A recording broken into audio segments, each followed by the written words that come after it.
Okay, well, we are on part 3 of our study of atomic habits, and I always give credit back to Letty Algieri, is the one that put me on this book, and I love it. I'm excited about it. Last week, we talked about this habit loop where in order to implement a habit, it's a 4-step process. Number one, we have to have a cue that triggers that habit. So somehow to make it obvious. From there, in order to really seal in a habit, it has to be attractive, and that craving to do that habit has to be there. The third thing is response. And so we have to make it easy process and a response to do it. And then fourthly, there has to be a reward associated with it that makes it satisfying to implement this habit. So that's what we talked about last week. Today, we're going to tackle what we call laws 1 and 2. He talks about laws 1 and 2. The first one is, if we're going to create this habit, we have to make it obvious. And we have to create a cue that's going to make it happen. So he talks about in the book these cues that will trigger a habit. So the first one he talks about is this visual cue.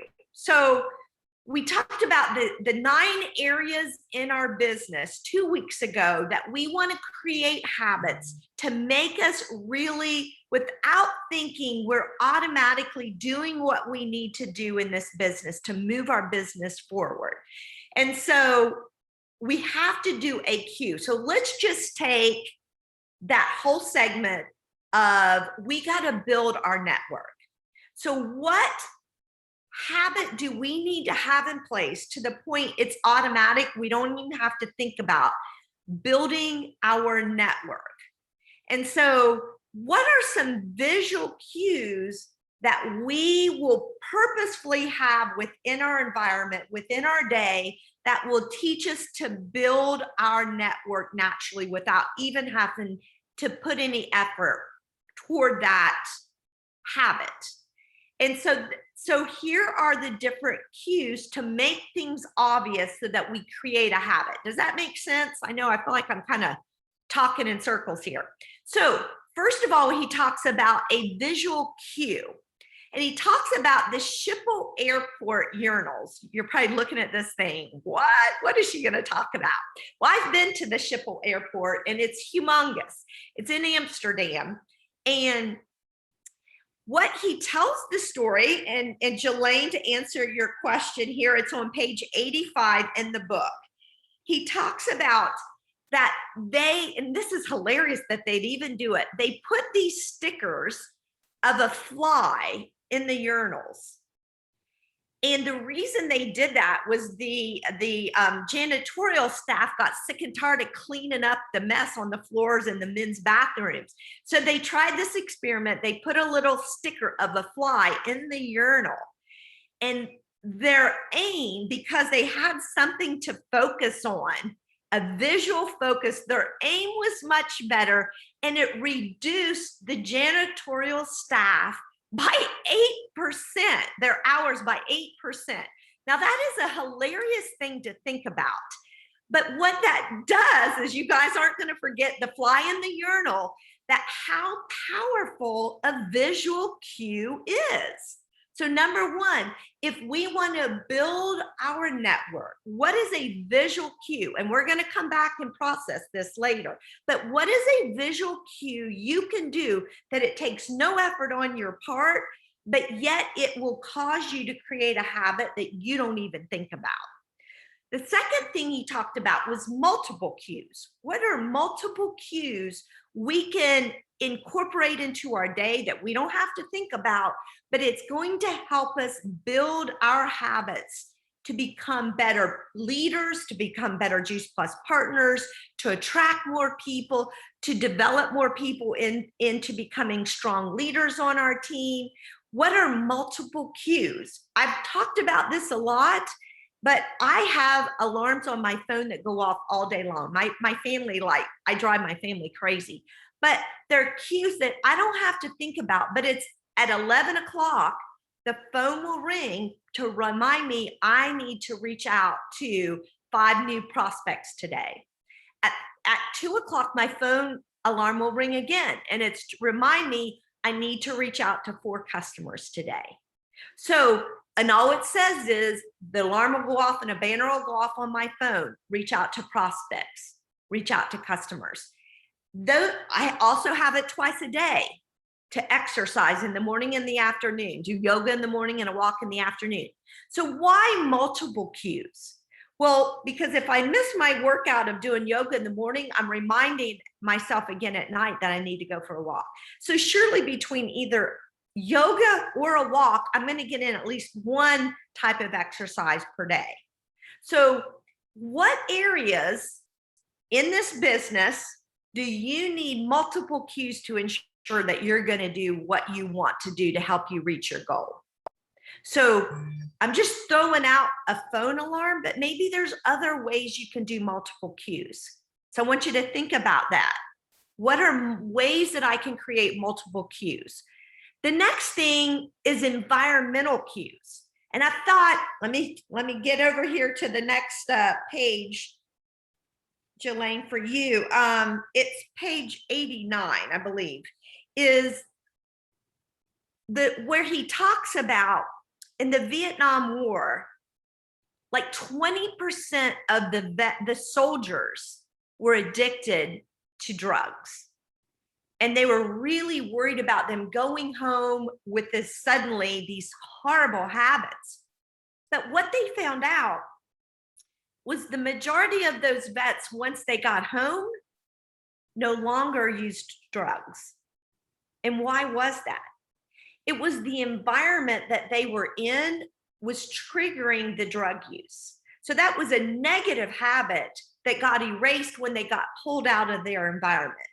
So how do we create an environment that is going to produce positive habits for us to accomplish what we need to accomplish in this business? So think about your environment. Do you work all over the place, or is there a certain place that you go to work? Maybe working at home is not a good environment. It's a good environment for me, but I'm a creature of habit. I like being at home, but you may be someone who loves a change of environment, and maybe being at a coffee shop works better for you. Or maybe saying on Mondays I go here, Tuesdays I go here, Thursdays I go here. What would that mean?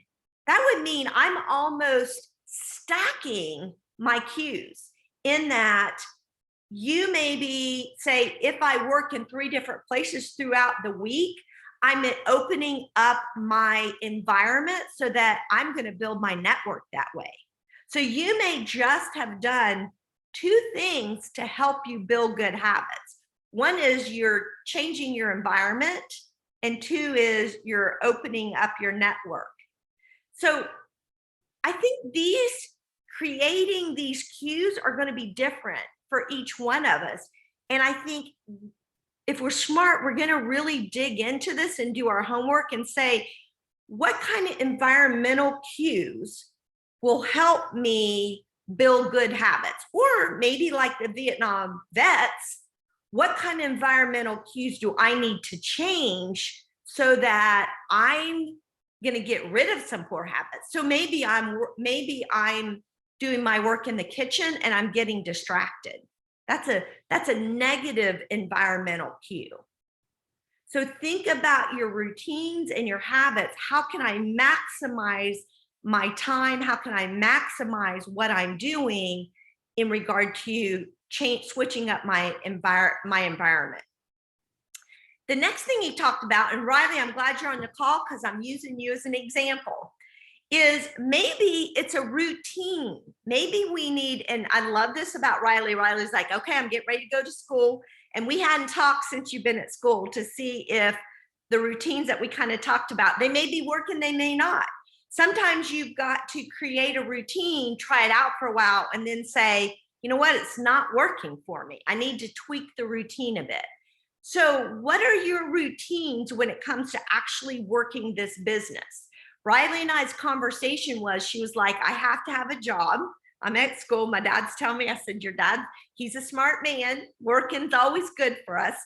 So she was like, I want Juice Plus to be my job. And so, but one of the beautiful things about Juice Plus, we can go anywhere, do anything. We can work at any time we want. That's the beautiful thing. But it's also it's a negative, because we can allow it to go by the wayside. And so the fact that Riley at 18 is smart enough to realize I've got to get a routine and treat this business like a job. If I don't, like all of us, it'll go by the wayside because we don't have a boss breathing over us. So what kind of routine, what cues do we need to have to really solidify our routine? And so I sent you a Voxer, Riley. So we're going to talk about how that routine's going and do we need to switch it up? Because Riley's goal is to be the very youngest NMD in the company. So if that's to happen, she's got to have all kinds of cues going off all over the place to help her.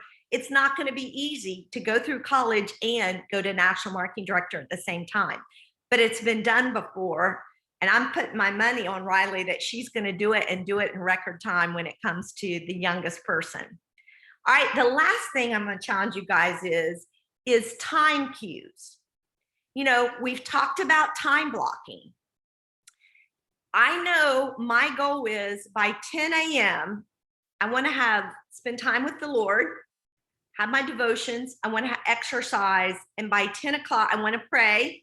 And for those of you who want to pray, Brenda and I pray at 9:45 every day.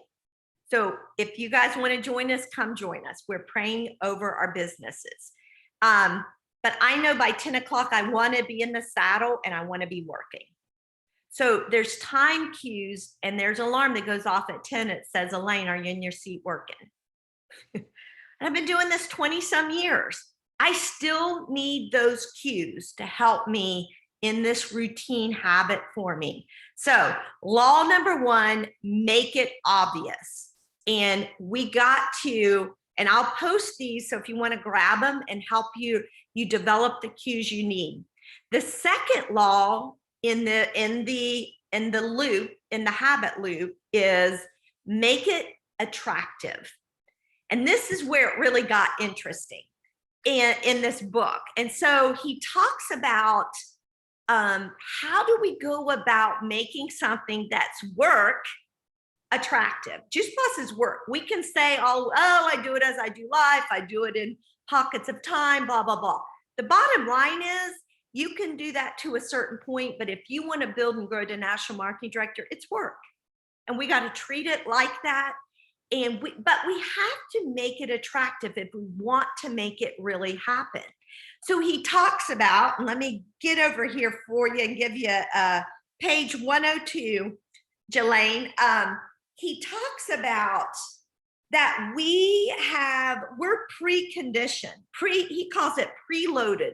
Our brains are preloaded with this supernatural stimuli. And he uses these two examples of herrings and geese. And he talks about herrings that I guess the mother has a red dot on her beak, and the babies, when they want food, they peck at her red dot on her beak.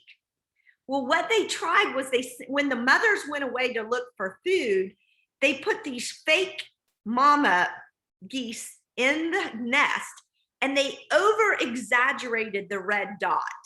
Well, the birds went crazy, pecking at that beak all the more. And then so what he's saying is whatever's natural, we've got this natural brain built in that we naturally won't even go beyond that. So that little dot on the mom, the bigger the dot, the more they went after it. So if that's how our brains are wired. He also talked about the geese, and that a mama geese, if the egg rolled out of the nest, she jumped out and she'd roll it back in. She'd just keep rolling the egg back into the nest. And it went on to say that it was so drilled in to the geese that the mama geese they'd seen it even rolling anything close to that nest, trying to get it into the nest, because it's built-in habit that they even saw the geese rolling a volleyball, trying to get it into the nest. It's that so innate, and it's called the supernatural stimuli. So when she got used to seeing that egg roll out, it was like she couldn't stand it. She had to get it back in the nest. So it's talking about making our habits so attractive we can't stop ourselves from doing those. It's just habit, and it's built in. Another one, he talked about dynamic contrast. He said, kale, let's take for instance kale, and this is on page 103 of the book. And he's talking about why we are so attracted to processed foods. So he said, with natural, unprocessed foods, you tend to experience the same sensations over and over, but our body's created to be drawn to a new sensation. So he says, how's that 17th bite of kale taste? Well, we get bored with it. So we got to figure out how to make our habits attractive. So he said, you never see anyone overeating kale because we kind of get tired. So the natural built-in reason is because we aren't intended to eat like crazy and overeat. So that's why the good foods we're not going to overeat any of the good foods. But why do we go after the bad foods? And he says, after a few minutes, your brain loses interest and you begin to feel full. But foods that are high in dynamic contrast keep the experience novel and interesting, encouraging you to eat more. So he says, when it comes to habits, utilize that dynamic contrast to pull us toward that habit. So when we're creating and thinking through what habits we need to put in place, think about the dynamic contrast that's going to keep pulling us. And when I think of the Juice Plus business, it's that constant,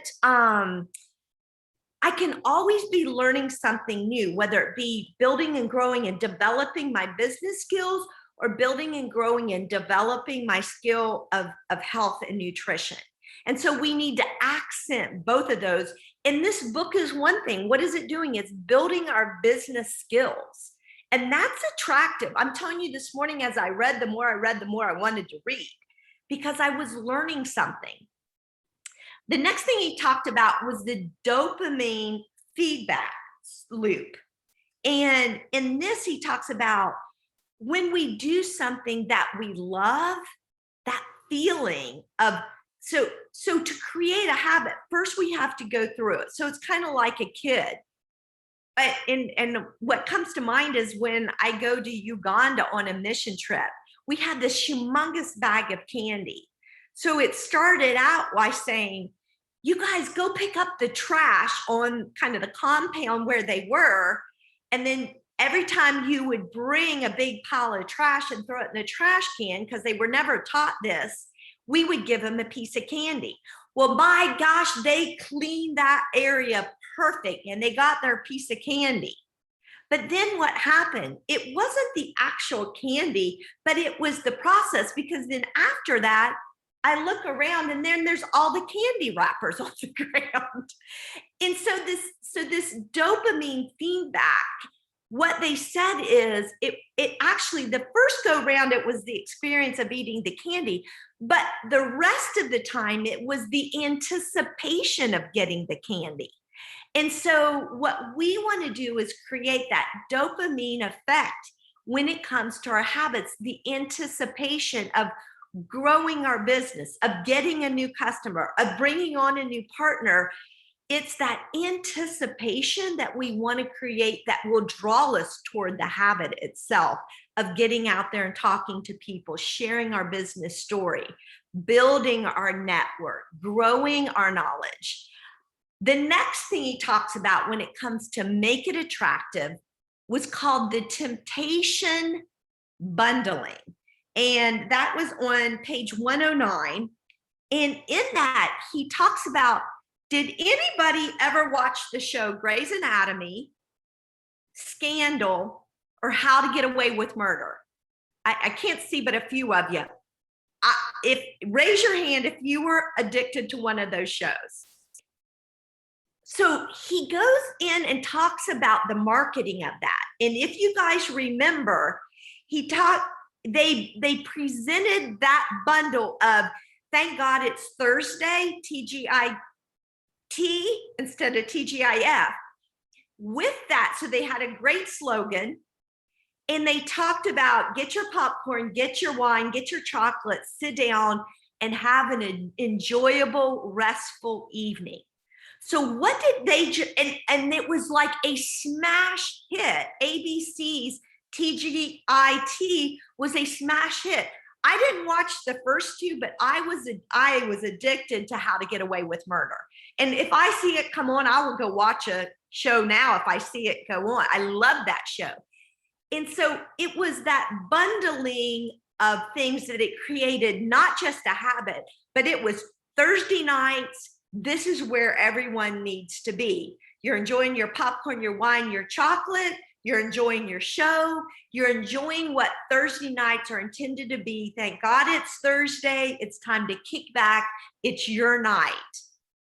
That is powerful. That is a multiple habits on top, and they're all addictive, attractive. And right now, all I want to do is go in there and pull up one of those shows and start watching it.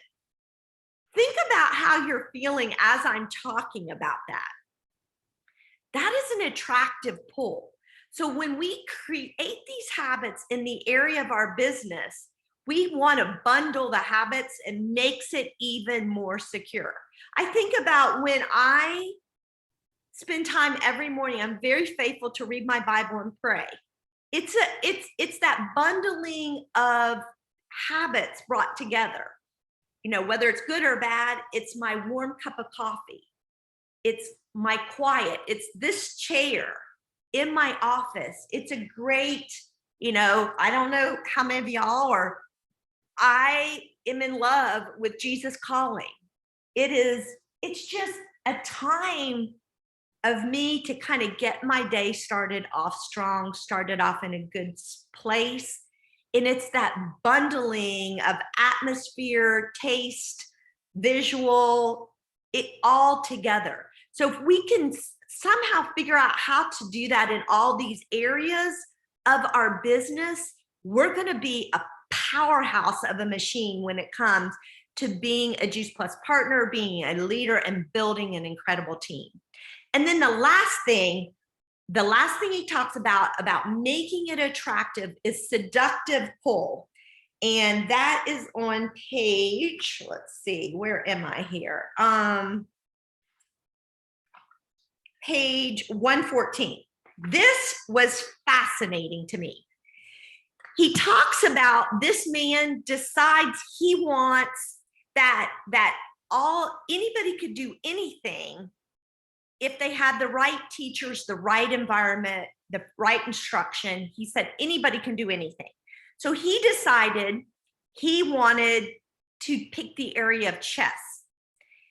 He actually goes to a colleague who is a teacher, courts her, tells her what he wants to do, marries her. They have children, and their idea is they're going to have the absolute best chess players in the world ever known. And it may have been, if any of y'all watched that Netflix series about the Queens Gambit, I think was the name of it, was a phenomenal Netflix series. It may have been what that series was about.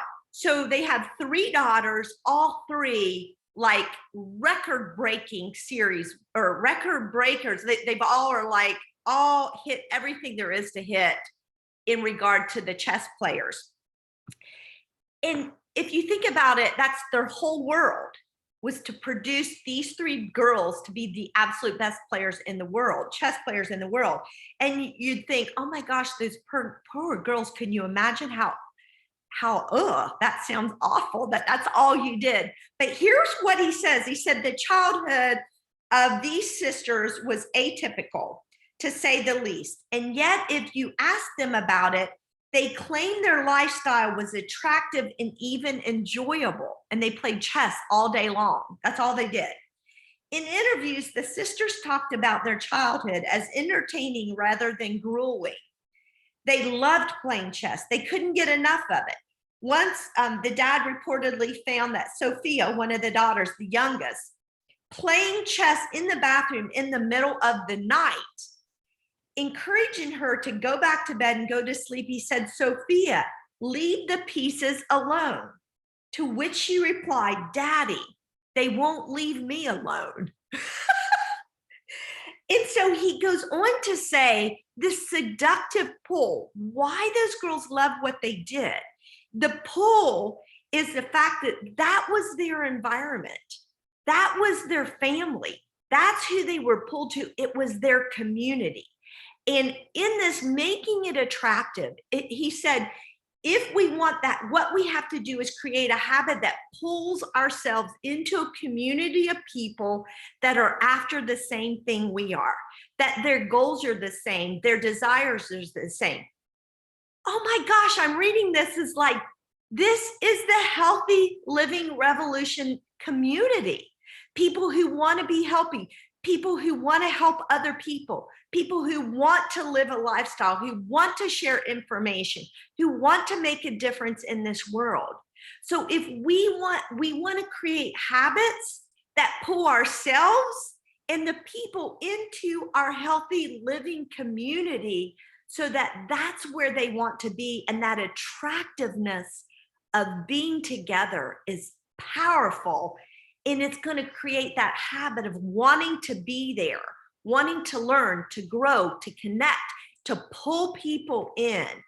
That's what we want to create habits to do. So, you guys, this book is a great book. It's an easy read and fascinating. And so hopefully laws 1 and 2, number 1 was make it obvious. Number 2, make it attractive.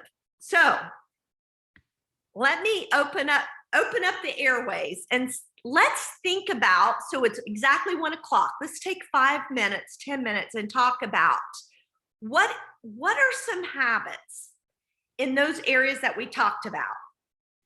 Building a network, connecting with that network, converting them to customers, converting them to prospects, building and developing a team of your own tribe. You're part of this big tribe, but you want to build a tribe of your own.